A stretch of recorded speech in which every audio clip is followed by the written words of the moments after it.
Welcome to the Man Cave Podcast with Dan Casper.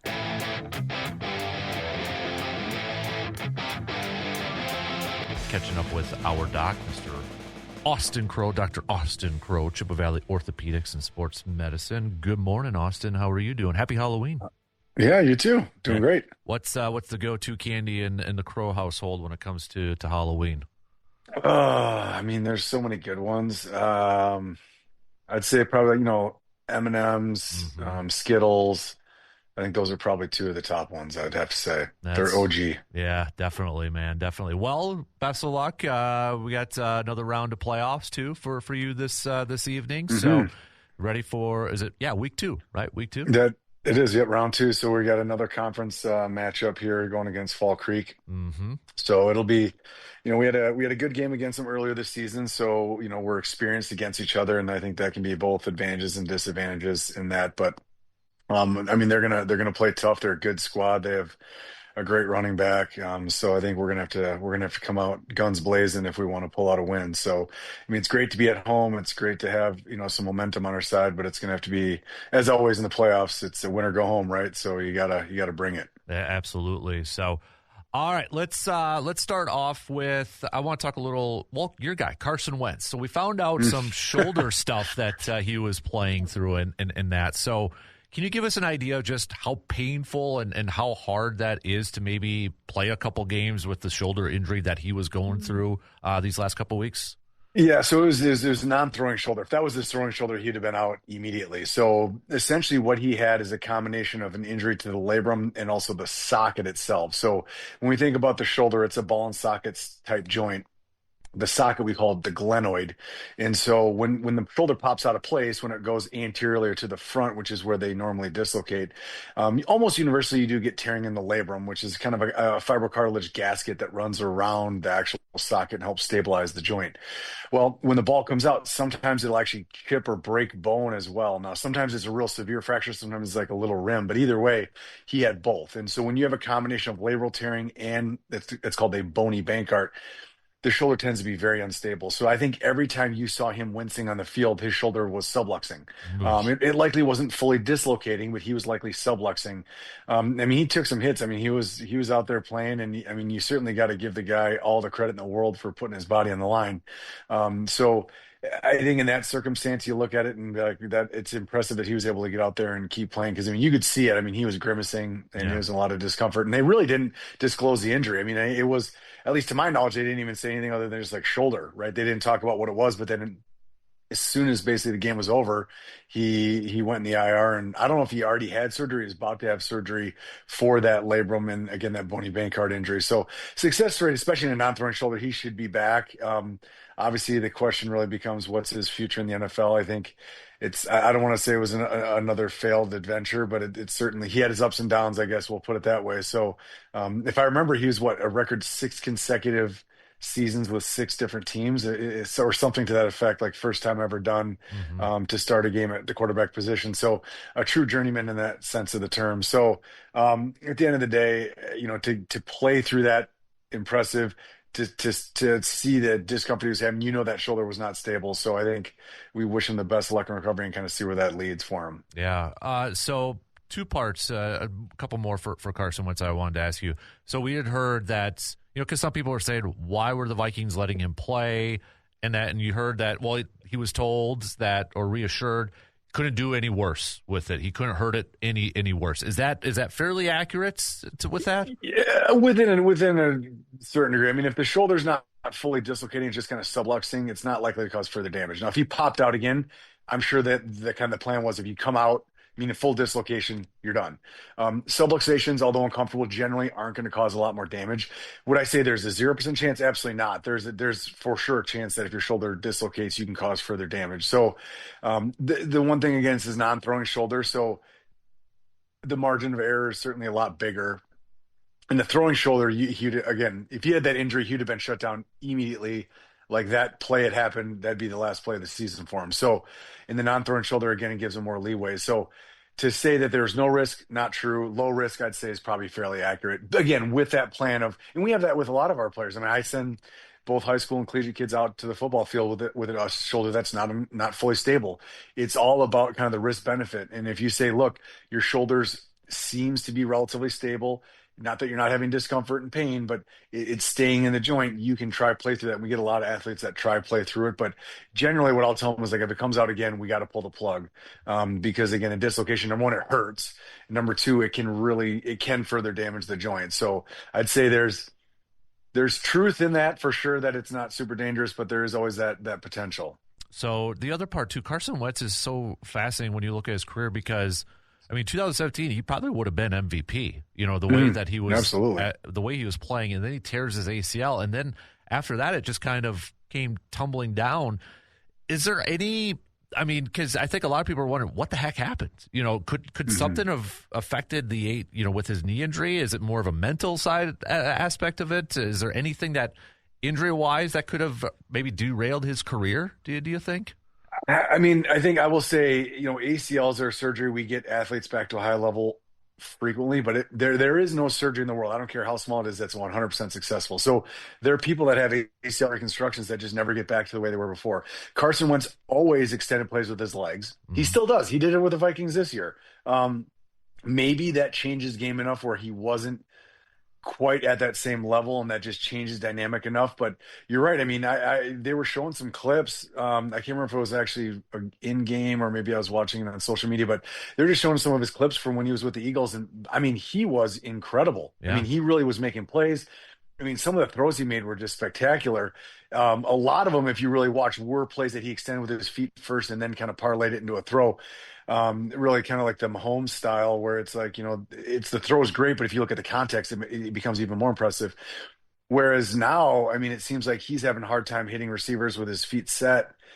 So maybe it did change his game. Maybe it exposed that he just couldn't, if he couldn't play with his legs in the same way, he just never was that pocket passer, that true elite pocket passer. Hard to say for sure. It's a guessing game, but anytime someone has a season-ending injury like that and people have to go undergo major reconstructive surgery, there's always a chance that it physically, and then and what you alluded to as well, mental. There's a mental aspect where some people don't always fully recover mentally from an injury, and it's just always in the back of their head. They play with a little bit of trepidation. It just changes their style of play, and so it's always a hard part of the recovery process. And obviously taking care of athletes, I see this day in, day out, where there is that overlooked mental aspect. I deal with the physical, right? So I'm in there assessing joints and talking about that, but I try to talk to the families about that often, about like, look, understand that your son or daughter is going through a psychological injury as well. There's the element of the again, having a season taken away,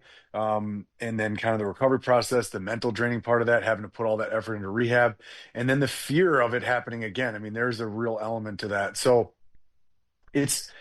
I realized that was kind of a long-winded answer, but yeah, it could be a little bit all the above. So going to Green Bay now, Marshawn Lloyd, he's a second-year running back. Last year he missed time with a hamstring injury. And then this year, before the season started, another hamstring injury. We haven't seen him at all. And Matt LaFleur the other day, when he was asked this question about Marshawn Lloyd, he's like, yeah, I wouldn't expect to see him anytime soon. So a hamstring injury before the season started, don't expect him to see him anytime soon. I got to imagine that's a severe hamstring injury at this point. Are we talking maybe like tears, like off the boat? I'm speculating, throwing out ideas, but we're at the halfway mark and he hasn't played a single down yet this year. I got to imagine that's like a very extreme hamstring injury. Yeah, anytime you're looking at an injury, re-injury, that's always more severe. If it was a tendon off the bone, he would have already likely had surgery. So I think that scenario is unlikely, but a really high grade muscle belly or muscle tendon junction, we call it muscular junction injury, those can be pretty devastating as well. And the challenge is athletes come in and they're like, I have a serious injury. And you're like, yes, you do. And they're like, I need to get it fixed. And you're like, there's nothing we can do. You can stretch it, you can work it, it needs to heal. But the problem is that heals with scar. So now you have a soft, pliable muscle that has a wad of scar in it, and it just never heals the same. And so really severe muscle injuries are just sometimes bad actors. Now, a lot of people have had pulled hammies, pulled groins, pulled calf, whatever it may be. and get back. So yes, but there's as always there's a spectrum of injuries, and real severe ones, they can be devastating. And then again, on top of it, you had a second injury that really often suggests that that's an injury that you need to let fully heal. And that's one injury that, and there's a lot of things that we want to kind of really take it slow in the recovery process, but those injuries you really want to go slow, especially in the setting of a re-injury, because if you keep adding fuel to that fire, number one, it delays the recovery, but number two, it adds more scar tissue to that spot, and it can just really create a long-term problem. So I think they're probably just gonna say, look, at this point, we're just gonna shut it down, and they probably in their minds set it whatever, 2 months, 3 months, like we're not even gonna try really push it until we get beyond that point. And he might even be getting serial MRIs where they're checking on it and looking to see the level of inflammation, how it's healing. But yeah, those can be. I mean, again, the interesting thing is there's such a common injury that a lot of weekend warriors, a lot of guys like you and I have had them too, where it's like, oh man, that's like, how's he not back yet? And so it's always important to understand that there's a level of severity that sometimes is just way beyond the normal, and you just have to treat those differently. Jayden Reed, reporters were saying he was off to the side running and catching, and they couldn't record it because he's in a rehab group. But, I mean, this is a guy who had the foot surgery and then that shoulder surgery after week 2 where we saw, I think it was the clavicle, broken collarbone over there too. So that was the second week of the season where it's Halloween. Is that kind of a normal progression to kind of get back to maybe running and catching the football at this point in time? Yes, to the clavicle, the Jones fracture, a little surprised because he was a Jones, wasn't he? If I remember, yeah. That's a little surprising to go that quickly, honestly, in a Jones, because that's what then. What are we probably month and a half? 6 weeks, 6 weeks. Yeah, maybe. I mean, I would say so we've touched on Jones in the past. Just to circle back to those, it's a fracture in the fifth metatarsal. It's an area of bone that has very poor blood supply, and that's why it's so notorious, because it doesn't heal well. So it's not like it's a really nasty break. It's like, oh man, you shattered it's like a little simple little crack. And the problem is it just doesn't heal well. And because of that, we usually go really slow with them. So with or without surgery, we tend to go slow. But at 6 weeks, I guess I could see them saying, okay, we're at the 6 week mark. We're now going to let him start putting some weight on it. They may even be following it I'm certainly with x-rays, potentially even with CT scans.